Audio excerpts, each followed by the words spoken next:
ये मुझ पे तंत्र क्रिया की जा रही है और राघवेंद्र चौहान और राहुल चौहान और राघवेंद्र सरकार नाम का व्यक्ति मेरे ऊपर तांत्रिक क्रिया कर रहा है। वो मेरे ऊपर पहले भी कर चुका है, तब मैं समझ नहीं पाई इस बात को।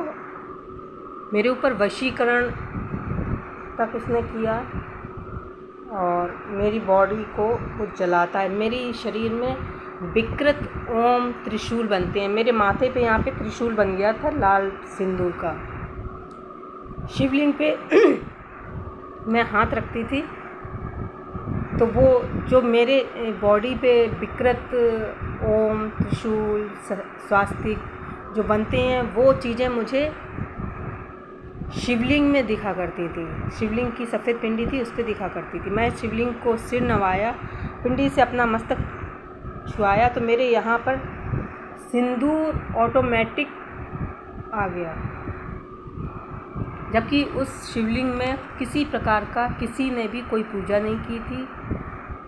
साफ़ सुथरा शिवलिंग था, फिर भी मेरे मस्तक पे यहाँ पे लाल सिंदूर निकला। मेरे घर पे यहाँ पे मैंने लोगों को दिखाया कि देखो मेरे माथे पे त्रिशूल बना। मेरे माथे में एकदम से जलन सी हुई बुरी तरह से, इसलिए किसी ने जला दिया हो इस टाइप से। मिर्च सी लगी मुझे बुरी तरह से। मैं भागी, शीशे में मैंने देखा तो यहाँ पे त्रिशूल बन चुका था। मैंने अपनी भाभी को दिखाया, क्षमता सक्सेना को, और राम भतीजा है, और भी मैंने कहा कि क्या मेरी आँखों का भ्रम है या ये सचमुच में त्रिशूल बना हुआ है। मेरे माथे में बहुत तेज जलन पड़ रही है और ये इस तरह से त्रिशूल बना हुआ है। तो बच्चे थे, मेरे पड़ोस में रहती थी प्रिया, सुभाष सक्सेना जी के घर में रेंट पे वो रहा करती थी बच्ची। वो मेरे घर पे ही थी। बोली कि बुआ जो बना तो है जो लाल लाल सा त्रिशूल, यहाँ पे त्रिशूल बना हुआ था। ये मेरे गले पे ये देखिए, ऐसे मुझे लगता था कि मुझे रस्सी से बांधा जा रहा है। खूब वो फीलिंग होती थी, जैसे जलाने की फीलिंग होती थी कि कोई मुझे जला रहा है, मेरी मिर्चें सी लगा रहा है, मेरे कीले ठोक रहा है, मेरे कांटे चुभो रहा है, मेरे सुइयाँ चुभो रहा है। इस तरह की फीलिंग मुझे हुआ करती थी। इसी तरह से मुझे ये फीलिंग होती थी कि कोई मेरे गले को रस्सी से बांध रहा है। मैं कभी भी कोई माला वाला नहीं पहना करती थी और ये धागा मैंने अभी डाला है। और केवल एक मोती की माला मैंने लास्ट ईयर जब मेरे ऊपर ये सब चीज़ें हुई थी, फरवरी 2023 में, तब मैंने मोती की, एक सच्चे मोती की माला पहनती थी। उसके बाद मैंने आकर के दिल्ली से आई तो उतार दी और ये देखिए 3 रेखाएं आपको यहाँ पे मिलेंगी देखने को। ये लगता है कि जैसे कि तांत्रिक क्रिया की है। और मुझे खूब लगता था कि यहाँ पे मुझे रस्सियों से बांधा जा रहा है। रस्सी किसी ने मुझे बांध के टाइट कर दी। मैं भाग के जाती थी, हनुमान जी के चरणों का बंधन लगाती थी। जब मुझे जलन होती थी तो बुरी तरह से ये मेरी बॉडी पे काले काले, पूरी बॉडी में काले निशान पड़ जाते थे। ऊपर से नीचे तक मेरी बॉडी का कोई भी ऐसा अंग नहीं रहा जहाँ पर कि मुझे जलाया ना गया और वहाँ पे विकृत तरीके के ओम ना आए हों। मेरे सातों चक्र ब्लॉक कर दिए गए। मेरी नाभि में ये लगता था कि मेरी नाभि में कोई क्या कहना चाहिए, जैसे कि कोई कीले चुभा रहा है, कांटे चुभ रहा है, मेरी नाभि को बांध रहा है। मेरी नाभि के नीचे जो मूलाधार चक्र है उसमें भी ऐसा लगता था किसी ने कोई उस मूलाधार चक्र को बांध रहा है, उनमें कीलें चुभोई जा रही हैं। मेरे चेस्ट में भी बुरी तरह से अजीब सा फीलिंग होती थी, यही सब जलने की, कांटे चुभोने की, कीले चुभोने की, सुइयाँ चुभोने की, इस तरह से फीलिंग हुआ करती थी। मेरी बॉडी का कोई भी पार्ट्स ऐसा नहीं है जो कि जलाया ना गया हो, जहाँ पर कि स्पॉट ना हो। मैं ये पहने हुई हूँ, नहीं तो मैं आपको दिखाती। कल भी मेरे इसमें बॉडी पे, मेरी बॉडी पे अपने आप गुलाबी रंग आ जाया करती है। कोई मुझ पर यकीन भी नहीं करता है तो मैंने उनकी वीडियो बनाई है और यूट्यूब पे भी मैंने डाल दी है उनको। जगह जगह मेरी बॉडी में, मेरे हाथों में भी आप ये देख सकते हैं कि काले काले से निशान पड़े हुए हैं। गौर से देखिए, काले काले से आपको इसमें निशान दिखेंगे, जैसे कि खूब सुइयाँ चुभोई गई हों इन पे। दोनों ही हाथों में हैं इस तरह से, जबकि मेरे हाथ बिल्कुल साफ़ सुथरे थे, ऐसा कुछ भी नहीं था। ये सब चीज़ें मेरे साथ में फरवरी 2023 से ही शुरू हुई हैं, इस तरह की स्पॉट वगैरह होने। और मेरा ये पैर भी यहाँ पे सबसे पहले गुलाबी रंग आया था और मेरे आँखों के देखते देखते मेरा पैर, ये पैर मेरा यहाँ पे मेरे देखते देखते ये गड्ढा हो गया, पतला हो गया। और ये इसमें ये स्क्रैच से पड़ी हुई, आप देख रहे हैं स्क्रैच से दिख रहा है, जिस झटके से मारी हुई, ये सब मेरी आँखों के देखते देखते हुआ है। और ऐसा लगता था कि इनमें से कोई पावर निकल रही है, खींची जा रही है। ऐसा ही इस पैर में भी हुआ। ये इस पैर में आप देखिए, ये एड़ी है, यहाँ पे ये टेढ़ी हो गई थी, मुश्किल से मैंने इसको सीधा किया। इसमें भी ये देखिए, यहाँ पे चटके मारे हुए हैं, जबकि पहले ऐसा कुछ भी नहीं था। इसमें भी ये लगता था कि जैसे किसी ने कोई इसकी शक्तियाँ मेरे पैरों से खींच रहा हो। इसमें भी जगह जगह ये आपको काले धब्बे मिल जाएंगे और रेड कलर्स अपने आप आते हैं, जैसे कि ये आ गया, आप देख रहे हैं। अभी मैंने कुछ भी नहीं किया, कोई पूजा नहीं की, कुछ भी नहीं किया। मैं मंदिर गई थी, बस जल चढ़ा के करके आ गई। हाथ वाथ धुल चुके थे, सब साफ़ सुथरी थी। ये जस्ट अभी आ गया। मेरे साथ ये सब चीज़ें हो रही थी, इसीलिए मैं ये चीज़ें बना रही हूँ।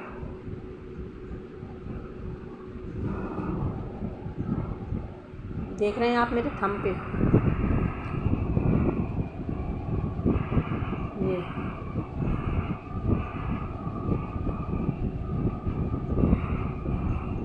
ये देखिए, ये शुरू हो गया, ये शुरू हो गया।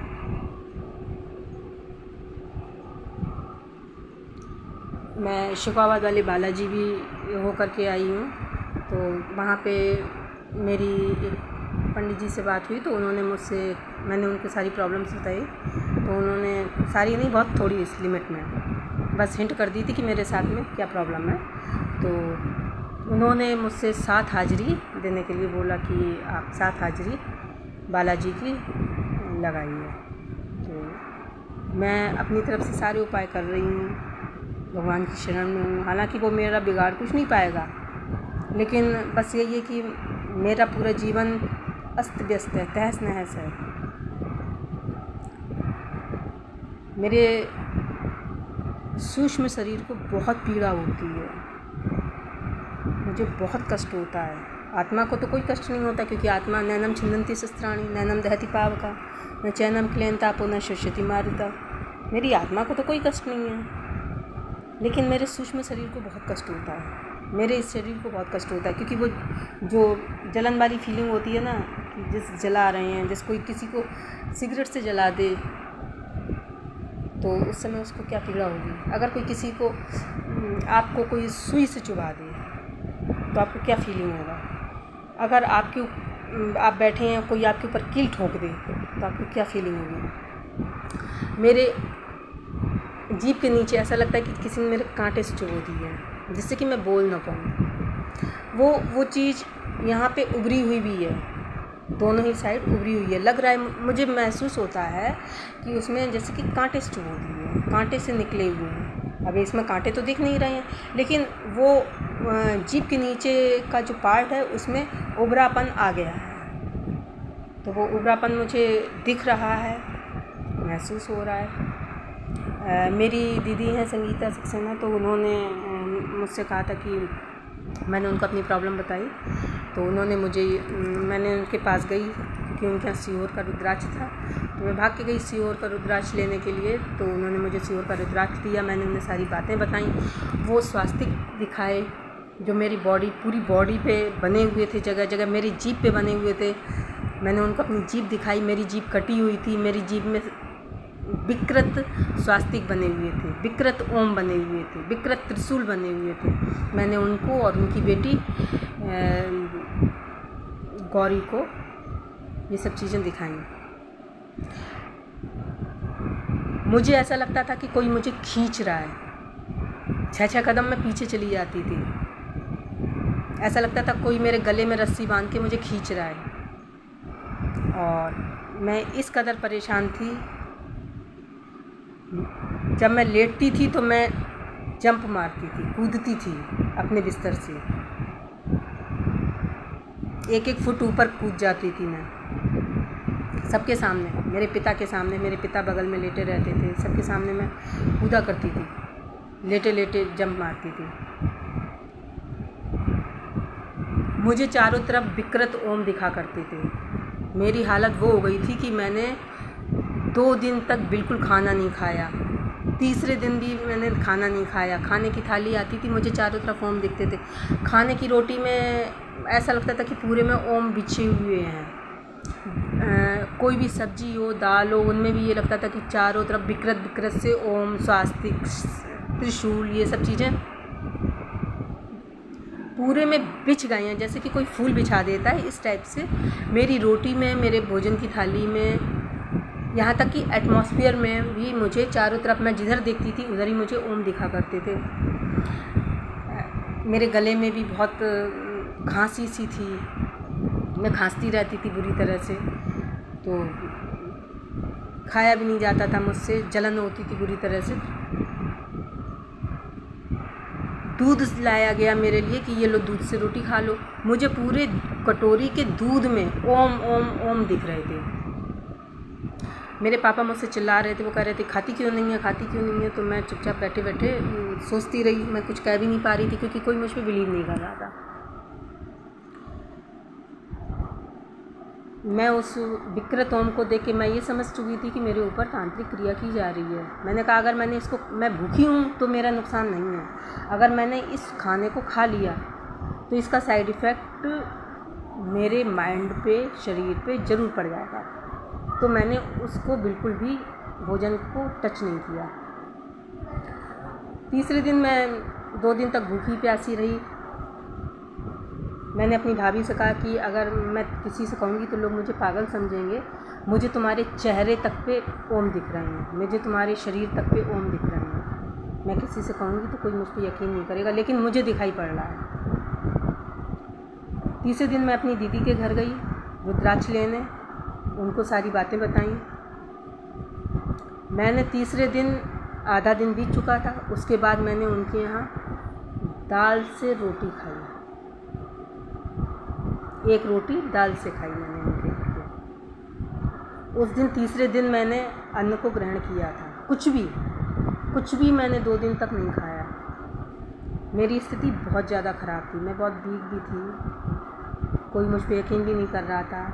मेरे भाई भाभी सब लोग डायरेक्टली तो नहीं कह रहे थे मुझसे, लेकिन बैक साइड में उपहास भी बनाते थे और कहते थे कि दिमाग चल गया है, सनक गई हैं, डिप्रेशन है, फ्रस्ट्रेशन है, पागलपन हो गया है, इस तरह से वो अपने अपने व्यूज़ देते थे।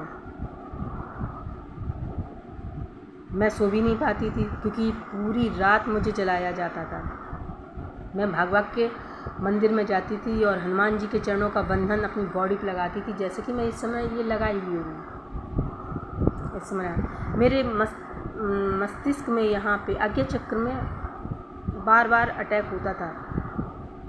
मैं लेटती थी तो चौंक जाती थी, ऐसा लगता था कि कोई मेरी बॉडी में अंदर एंट्री कर रहा है। मेरे बॉडी के अंदर बिंदियाँ थी, 5-6 बिंदियाँ, वो इधर उधर पूरी बॉडी में मेरे रेंगा करती थी। उनमें अजीब सी खुजली सी महसूस होती थी, वो मेरी पूरी बॉडी में रेंगा करती थी। मैं बिल्कुल भी सो नहीं पाती थी, जहाँ मैं सोने की कोशिश करती थी वो बिंदियाँ थी, वो मेरी बॉडी में रेंगना शुरू कर देती थी। खुजली मस्ती थी, विचित्र तरीके का दर्द, विचित्र तरीके की खुजली और विचित्र तरीके की जलन, विचित्र तरीके का कष्ट मैं महसूस करती थी। उस फीलिंग को मैं एक्सप्रेस नहीं कर सकती। दर्द तो होता है, सबके होता है, लेकिन ये दर्द ही विचित्र। जलन भी होती है पर ये जलन विचित्र, ये चुभन होती है पर ये चुभन विचित्र, पीड़ा होती है पर ये पीड़ा विचित्र। मैं इसको डिफ़ाइन नहीं कर पा रही हूँ, बस यही कहूँगी कि विचित्र, इसको यही मैं नाम दूँगी कि सब कुछ मेरे साथ बड़ा ही स्ट्रेंज हो रहा था, अनबिलीवेबल, जिस पे मैं विश्वास नहीं कर पा रही थी। मैं इन सब चीज़ों को नहीं मानती थी। मैं खुद ही एक तरीके से आप मुझे तर्कशास्त्री कह सकते हैं, मैं तो खुद ही जल्दी मैं किसी पे विश्वास नहीं करती। मैं आँखों देखे कानों जब मैं खुद आँखों से देखती हूँ, कानों से सुनती हूँ, तब मैं बिलीव करती हूँ, अदरवाइज़ मैं सुनी सुनाई बातों पे बिलीव नहीं करती। लेकिन अब मैं कह सकती हूँ कि हाँ, ये सब चीज़ें भी होती हैं, क्योंकि मैं ये सब चीज़ें खुद भोग रही हूँ। पूरा मेरा जीवन तबाह हो चुका है इन सब चीज़ों के कारण। मैं उस रात अपनी दीदी के घर रुकी, अपने घर नहीं आई, क्योंकि मेरे घर में बड़ा भारीपन था। दीदी के यहाँ मुझे हल्कापन लगा, खाना भी मैंने खाया, रात में सोई तो वो बिंदियाँ रिंग रही थी, लेकिन कुल मिला के मैं उनके यहाँ थोड़ी देर मैंने सोई, रिलैक्स हुई। घंटे 2 घंटे की भी नींद आई तो मैं रिलैक्स हो गई, क्योंकि घर पे तो मैं 1 मिनट नहीं सो पा रही थी। कई दिनों से ये सब चीज़ें कई दिनों से हो रही थी। तो मेरी दीदी ने मुझे सजेस्ट किया था कि मैं बागेश्वर बालाजी का नारियल बांध के रखूं और सुंदरकांड पढ़ा करूं। तो मोबाइल चला करके मैंने सुंदरकांड एकांत में पढ़ना शुरू किया अपने कमरे में। तो मेरी जीभ में यहाँ पे, जहाँ पे ऐसा लग रहा था कि मेरी जीभ में यहाँ पे कांटे चुभो दिए गए हैं, और पूरी जीभ को ये लग रहा था कोई कीलों से ठोक रहा है। इस टाइप से मुझे महसूस हो रहा था कि कोई मेरी जीभ को कीलों से ठोक रहा है। मेरे गले में रस्सी बांध रहा है, गले में रस्सी टाइट कर रहा है। मेरा उच्चारण, चूँकि जीभ में गड़बड़ी हो गई थी, तो मेरा जो उच्चारण था सुंदरकांड पढ़ने का, वो बजरंग बाण सुंदरकांड, मैं सुंदरकांड शुरू किया था उस समय दीदी के सजेशन के अनुसार। बजरंग बाण तो मैं पहले से पढ़ती थी, तो उन्होंने सजेशन किया, तो मेरे साथ जो ये सब चीज़ें हो रही थी, तो मेरा उच्चारण गड़बड़ होने लगा। तो मैंने हनुमान जी से प्रार्थना की कि हनुमान जी देखिए, आप सब जानते हैं मेरे साथ क्या हो रहा है, और आपसे कुछ छुपा नहीं है। मेरे जीभ को कीला जा रहा है जिससे कि उच्चारण गलत हो। अगर कोई भी उच्चारण में मिस्टेक हो तो मुझे क्षमा कीजिएगा। तो मैंने जैसे भी था वैसे मैंने पूरा सुंदरकांड कंप्लीट किया। मैंने 51 बार भूसा वाली आंटी जी हैं, मिथिलेश आंटी जी, मेरी मोहल्ले में रहती हैं, उनका मंदिर बना हुआ है पंडित जी का। मैंने उनके मंदिर में 51 बार शिवलिंग के पास में बैठ के शिवलिंग पे अभिषेक कई बार किया, उसका जल पिया। उसकी शिवलिंग को मैं मेरे हाथों में, बॉडी में, मेरे हाथों में इतनी जलन पड़ती थी कि मैं अपने हाथों को शिवलिंग से रगड़ा करती थी। मेरे मोहल्ले के लोग मुझे संदिग्ध दृष्टि से देखते थे, सबको ये लगता था कि मेरा दिमाग चल गया है। मैं कहती थी कि मेरी बॉडी में अपने आप कलर्स आ जाते हैं, त्रिशूल बन जाते हैं, लेकिन कोई विश्वास नहीं करता। सब ये कहते थे कि स्किन प्रॉब्लम है, इसको डॉक्टर को दिखाओ। मुझे भी लगा कि मुझे दिखाना चाहिए, कहीं स्किन प्रॉब्लम तो नहीं है। लेकिन जब त्रिशूल बना तो कंफर्म हो गया कि नहीं, ये कोई वो नहीं है, स्किन प्रॉब्लम नहीं है। ये लाल रंग आ रहे हैं। मेरे पैर देखते देखते मेरे पैरों का पतला होना, मेरे यहाँ पे ब्रेस्ट के नीचे विकृत ओम बना। उस विकृत ओम से मेरी दोनों ब्रेस्ट के नीचे ऐसा लगा कि पूरी पावर मेरी खींच ली हो, मैं सूख गई, बिल्कुल एनर्जी मेरी खिंच गई है। और यहाँ पे विकृत ओम बना हुआ था, पूरा रेड पड़ा हुआ था मेरे यहाँ का हिस्सा। मेरी जो जांघ थी यहाँ पे, इस जगह जांघ पे, यहाँ पे भी वही लाल रंग मैंने वीडियो में डाल रखे हैं यूट्यूब पे। इस तरह से यहाँ पे भी आया, मेरे पैरों पे भी आया। मेरी बॉडी में, मेरी बॉडी का कोई हिस्सा नहीं रहा जिसमें कि वो रंग कलर्स आए ना हो। यहाँ पे भी आया, और आते ही इस जगह मेरे पास में फ़ोटोग्राफ्स वगैरह पड़े हुए हैं, वीडियो भी मैंने बनाए उसके। तो विकृत ओम, और उससे मेरी बॉडी की, मुझे खूब ऐसा लगता था कि मेरी एनर्जी जा रही है और मैं बिल्कुल, मेरे शरीर में दम नहीं रही, इस टाइप से मुझे महसूस होता था। मैंने बागेश्वर बालाजी सन्यासी बाबा की अर्जी भी लगाई, कोई ऐसा उपाय नहीं छोड़ा जो कि मैंने किया ना हो और जो मुझे मेरी नॉलेज में आया हो। और लोगों ने यूट्यूब पे भी मैंने काफ़ी कुछ सर्च किया कि इस तरह से तंत्र क्रिया होती है तो क्या करना चाहिए, क्या क्या उपाय करने चाहिए। तो मैंने सारे ही उपाय किए, लेकिन अभी तक मैं उस कष्ट से मुक्त नहीं हूँ, क्योंकि मेरे राहुल चौहान उर्फ राघवेंद्र चौहान उर्फ राघवेंद्र सरकार नामक व्यक्ति ने मुझ पर षटकर्म किए मेरे साथ में, और उसने मुझे वशीकरण करके मुझे स्तंभित करके, सम्मोहित करके मेरे नाखून काटे ऋषि आश्रम में, मेरे बाल काटे कैंची से, मेरे कपड़े ले लिए, मेरे कपड़े उसके घर पे रखे हुए हैं। उसने मेरी डॉल बना ली है, मेरी डमी बना करके वो उस पर तंत्र क्रिया कर रहा है, जिसका असर पूरी मेरी बॉडी पे हो रहा है। 2023 में मेरी वो स्थिति कर दी थी, मुझे खून की उल्टियाँ होने लगी थी, मारण क्रिया कर दी थी। मेरा बैंक लॉकर उसने अपनी लड़की के नाम करवा लिया था। मुझे इतना अंडर कंट्रोल वशीकरण करके मुझे नशीली दवा खिलाई उसने। ऋषि आश्रम में मुझे नशीली दवा खिलाता था, और मैं यहाँ तक कि मेरे घर तक पे आकर के उसने मुझे नशीली दवा खिलाई, और मेरा बैंक लॉकर अपनी लड़की के नाम करवा लिया। और मेरे माइंड में कि मेरे साथ सत्कर्म हो चुका था, वशीकरण हो चुका था, स्तंभित, वशीकरण, मारण, मोहन, वशीकरण, स्तंभन, उच्चाटन, सब कुछ वो मेरे साथ कर चुका था। उसने मेरे दिमाग में ये बात बिठा ली कि उसकी लड़की मेरी माँ का पुनर्जन्म है। और बैंक लॉकर उसने नाम करवा लिया। उसने मुझसे 37,000 रुपये आगरा रोड पे लिए, लकड़ी की टाल पे, मशीन्स लाने के नाम पे। उसने मेरे 7,500 से ऊपर के मेरे कपड़े, मैं जो अपने भैया भाभी के लिए, मामा के बेटे के लिए लेके आई थी उनकी मैरिज एनिवर्सरी के लिए, वो भी उसने ले लिए। उसने मुझे आर्थिक नुकसान भी बहुत पहुंचाया, सामाजिक भी बहुत पहुंचाया नुकसान, मानसिक भी बहुत पहुंचाया, यहाँ तक कि मुझे बिल्कुल पागल कर दिया। और कहता भी था कि कौन तुम्हारी बातों पे विश्वास करेगा, तुमको तो सब पागल समझते हैं, तुम्हारे पास क्या सबूत है।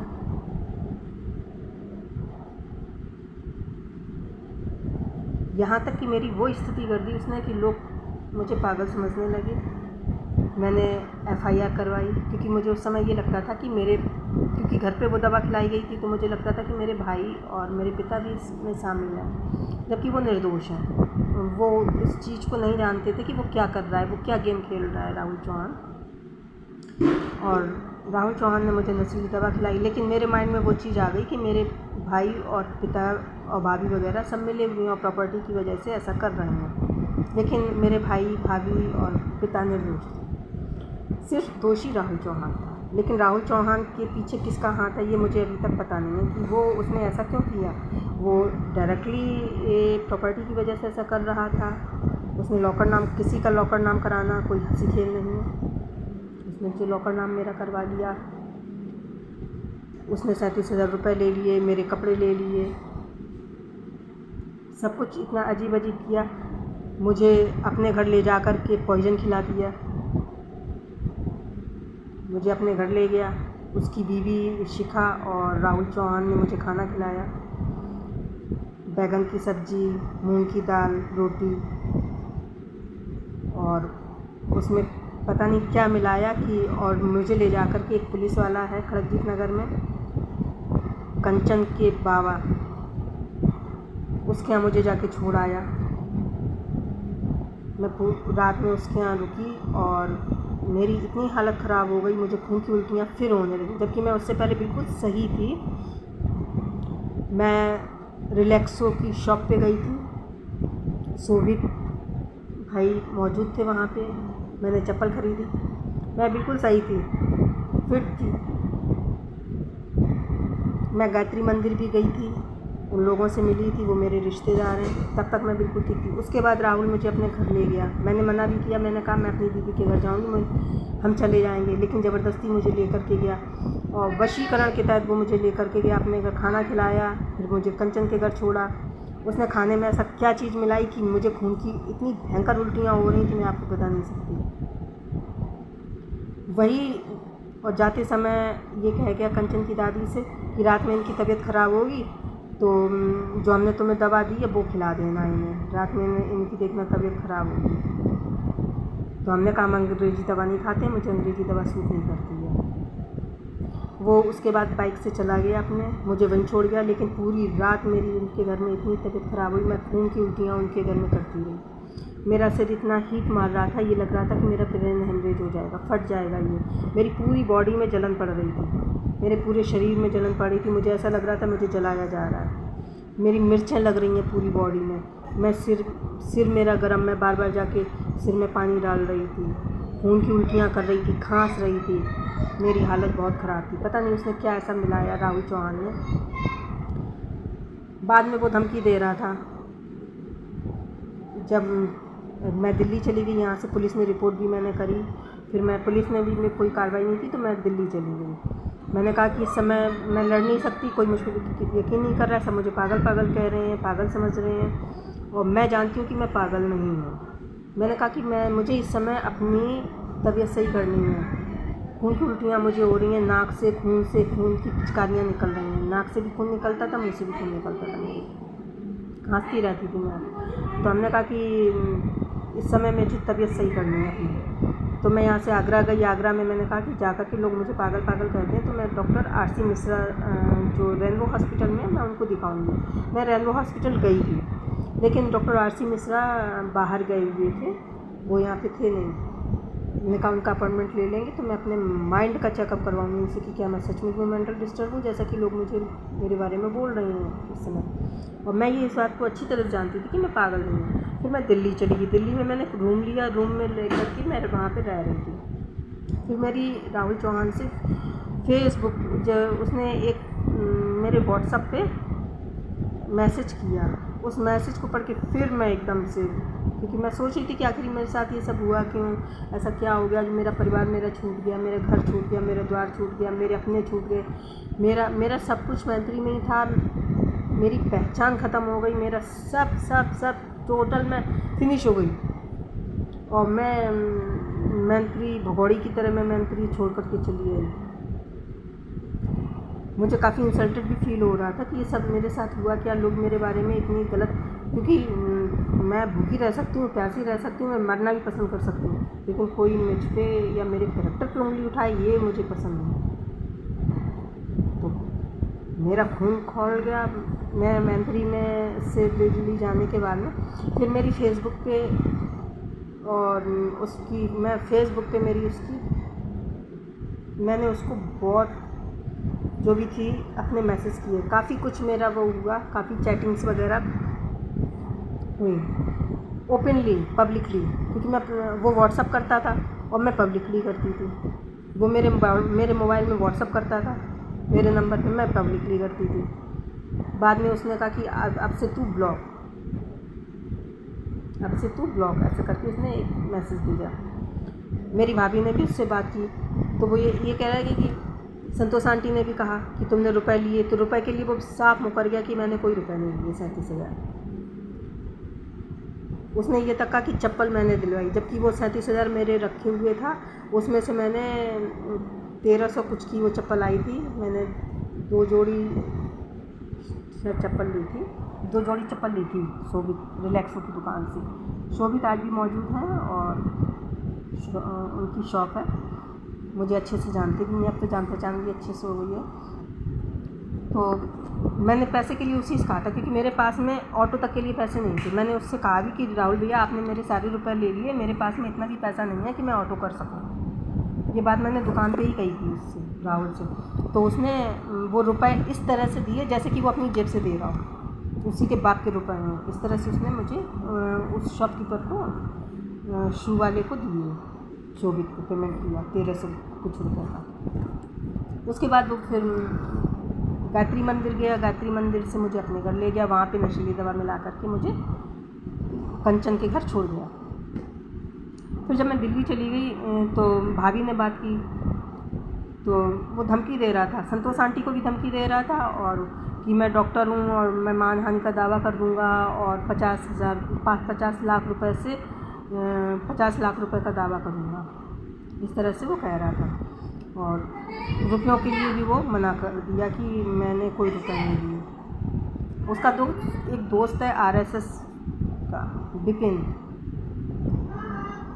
आरएसएस अध्यक्ष उपाध्यक्ष शायद था भूतपूर्व, तो विपिन चौहान है शायद, वो भी उसके साथ में था। मैंने उसको फ़ोन किया दिल्ली से, वो साफ मुकर गया कि वो नहीं था, जबकि वो था। राहुल चौहान, भाभी ने राहुल चौहान से बात की, मेरी नंदिनी भाभी ने, तो राहुल चौहान ये कह रहा था कि मुझे मेरा दोस्त लेके गया था। मैंने उससे ये कहा कि तू मेरे घर में सुबह सुबह कैसे आया, तूने मुझे क्या खिलाया, कौन सी दवा खिलाई तूने। मेरा माइंड एकदम से, उसके बाद क्या घटना घटी मुझे कुछ भी याद नहीं है। मेरा माइंड डिसबैलेंस हो गया। ऐसे तूने मुझे कौन सी दवा खिलाई। वाइट अंडाकार शेप में इतनी बड़ी दवा थी, टेबलेट थी कोई, वो उसने मुझे खिलाई। राहुल ने कहा कि उसका दोस्त विपिन उसको लेकर के गया, सुखेश्वर मंदिर से मुझे हाथ पकड़ के लेके गया और मेरे घर पे ला करके मुझे दवा खिलाई। बहुत सी चीज़ें थीं, मेरी तबीयत बहुत ख़राब हुई, बहुत, आप ये समझिए कि मैं कई बार मरते मरते बची। राहुल चौहान के पास मेरी दादी मीरा मौसी की सास मुझे लेके गई, राकेश सक्सेना की माता जी, कि ममता हमें दिखा लाओ, वहाँ पे ऋषि आश्रम में डॉक्टर बैठते हैं, हमें दिखा लाओ। मैंने मना भी किया कि दादी मैं नहाई भी नहीं, अभी नहीं जाऊँगी, मैं कल चलना, कल दिखा लाऊंगी। बोली नहीं अभी चलो। ज़बरदस्ती में मुझे लेके गई। बस राहुल चौहान, दादी को मैं जो दिखाने के लिए गई, वही राहुल चौहान से मेरी फर्स्ट मुलाकात थी। मैं तो सिर्फ दादी को दिखाने गई, उसके बाद से उस ऋषि आश्रम में दादी को दिखाने से ले करके उसके बाद फिर मेरे साथ में गलत होता रहा। मैं नहीं जानता कि मेरे साथ में आखिर हो क्या रहा है। धीरे धीरे चीज़ें बिगड़ती गई, जबकि मैं सबके साथ अच्छा कर रही थी। उसने इस तरह से साइकोलॉजिकल मेरे साथ में ब्रेन वॉश किया, ट्रीटमेंट किया, वशीकरण किया, तंत्र किया, इमोशनली ब्लैकमेल किया कि तुम ऋषि आश्रम में सेवा करो, तुम्हारी मरी हुई माँ की आत्मा को शांति मिलेगी। मैं लोगों की वहाँ तेल मालिश किया करती थी, ऋषि आश्रम में सेवा करती थी। अंकल जी लोग आश्रम में आते थे, भजन वगैरह, वो सत्संग वगैरह किया करते थे, तो मैं वहाँ भी बैठ जाती थी। तो कुछ दिन मैं वहाँ बैठी, उसने मुझसे ये कहा कि आप रोती क्यों हैं, आप समाज में दिखाने के लिए हंसती हैं, वैसे आप रोती रहती हैं।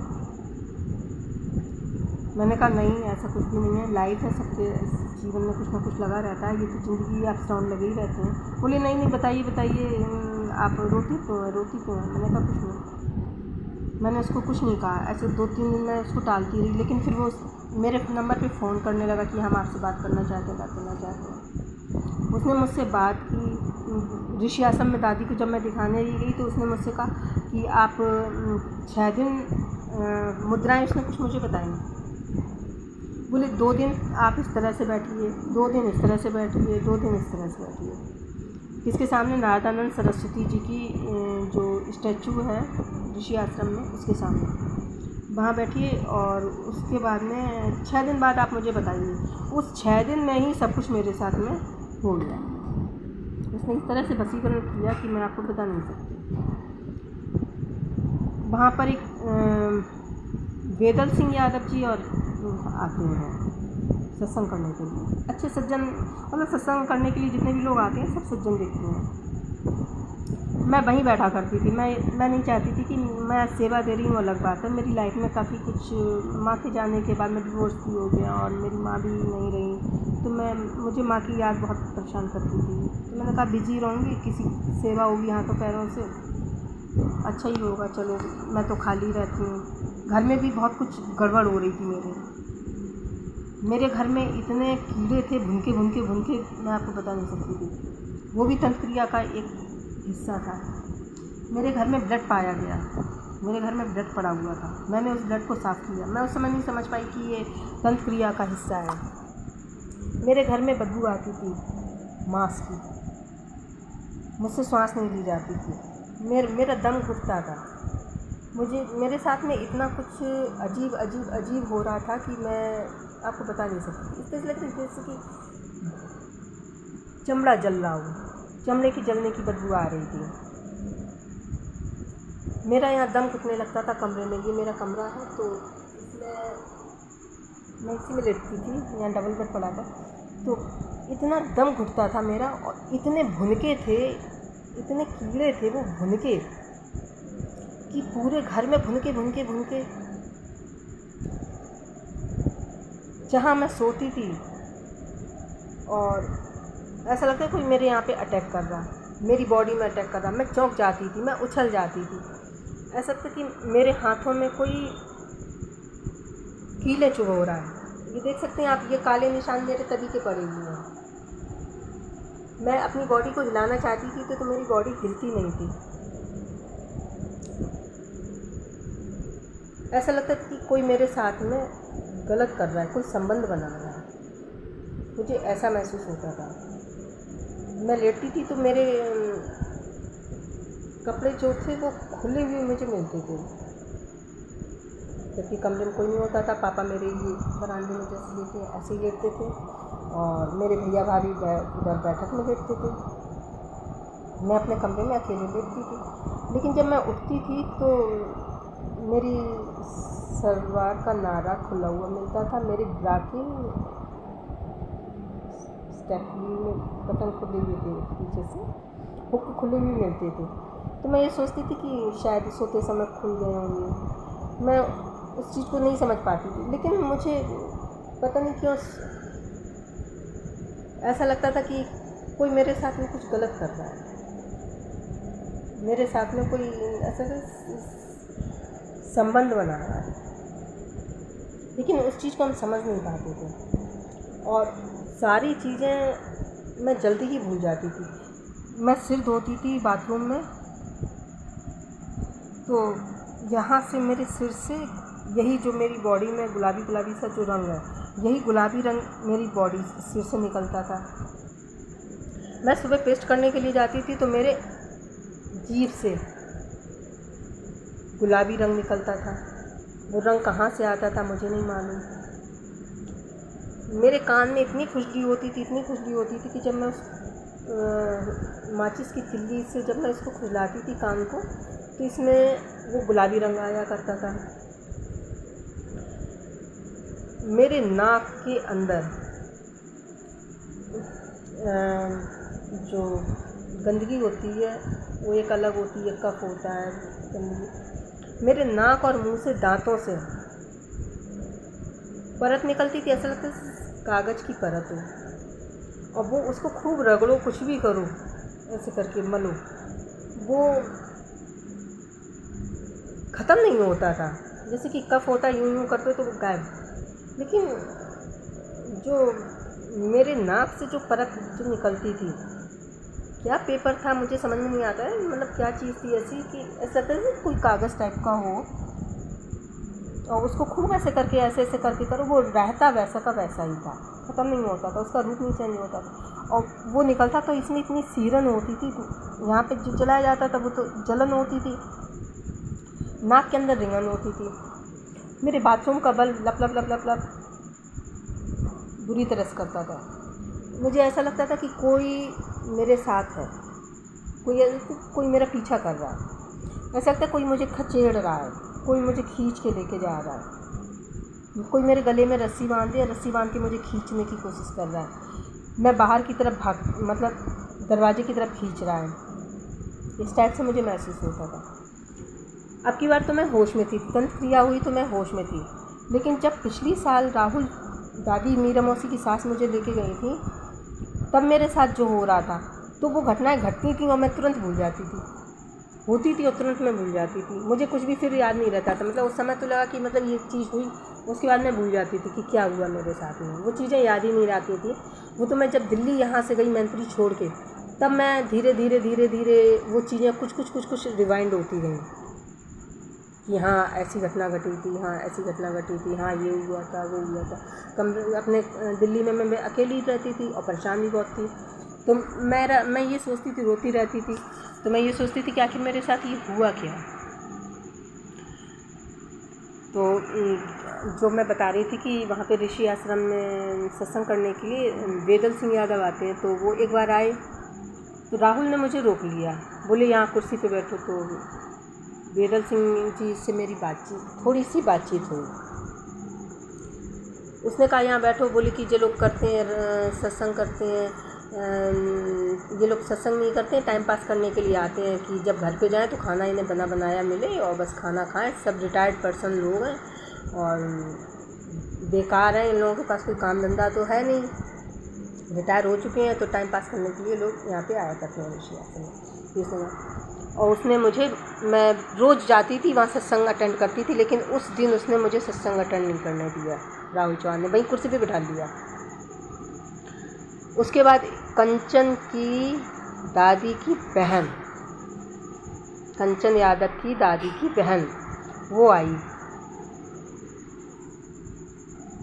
राहुल चौहान ने उससे बात की, तो मैं वहीं बैठी हुई थी। तो उसने कहा कि हमने कुछ नहीं किया। उसने कही नहीं, याद करो तो तुम्हारी वजह से कोई एक आदमी मरा था। उसने कही नहीं। फिर वो एकदम तोते की तरह बोलने लगी। बोले हाँ, उसमें मेरी कोई गलती नहीं थी, मेरे परिवार के लोग थे, उन लोगों ने उससे वो शराब पिलाई। वो ड्राइवर था, वो गाड़ी चलाता था और उसको शराब पिलाई और सूअर का मांस खिलाया और उसको ले जा कर के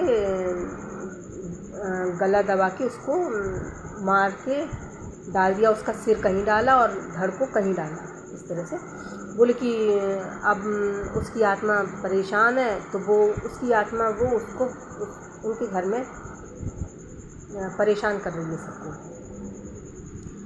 तो बोले कि तुम ठीक है, तुम जाओ और उनके नारदानंद सरस्वती की मूर्ति के सामने जाके बैठो। राहुल चौहान ने उस औरत से ये कहा।